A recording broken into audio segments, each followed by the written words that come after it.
Nella rubrica 3 minuti per la tua salute, oggi il dottor Paolo Madeschi incontra l'ingegner Riva. L'argomento di oggi, il videodermatoscopio. Benvenuti a una nuova puntata di 3 minuti per la tua salute, il programma di Videosound che parla della salute nel nostro territorio. Oggi, come avevo promesso, abbiamo ancora con noi l'ingegner Riva. Buongiorno. Che viene a parlarci del videodermatoscopio che abbiamo regalato a Portogruaro. Però pensavo, ingegnere, questa volta, come avevamo detto, se lei ci ha portato il filmato, lo mostriamo in maniera per renderci conto di come lavora, certo, e lei dà il commento su questo. Va ecco, bene. Possiamo partire se... Allora, qui vediamo la dottoressa che appunto sta registrando la scheda del paziente, quindi inserirà i dati anagrafici del paziente. Spesso viene scattata una foto panoramica per contestualizzare al meglio, diciamo, la zona della patologia, della possibile patologia, e quindi tutto viene registrato all'interno del computer.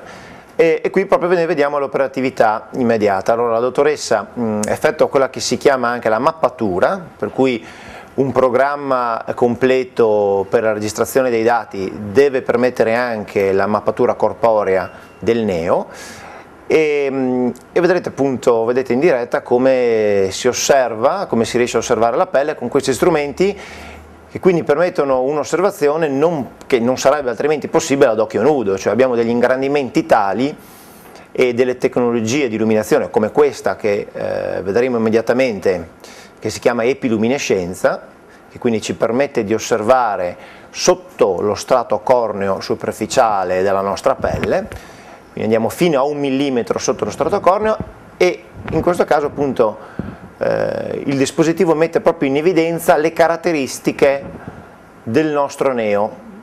Messe così in evidenza, queste caratteristiche permettono appunto al dermatologo di effettuare una diagnosi che chiaramente può effettuare solo il dermatologo, però il dermatologo stesso ha bisogno di questa tecnologia.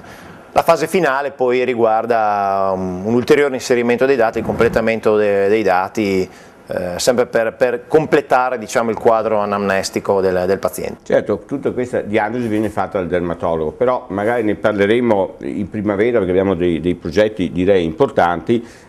Sappiamo anche che voi avete avviato una telediagnosi nelle farmacie, e che è un servizio che io ritengo ottimo e che in futuro spero che possa avviare, quindi sarà sempre il dermatologo a fare la diagnosi, però questo strumento può essere usato anche da mani più semplici. Io posso dire con soddisfazione che i risultati li abbiamo già visti in questo primo mese di campagna.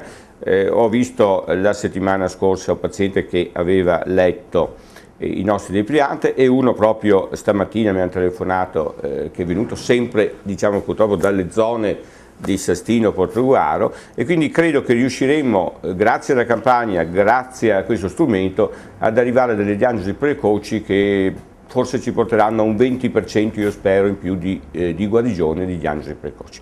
Con questo salutiamo l'ingegner Riva, che lo rivedremo in primavera quando faremo nelle piazze delle principali città proprio una campagna capillare sulla gente.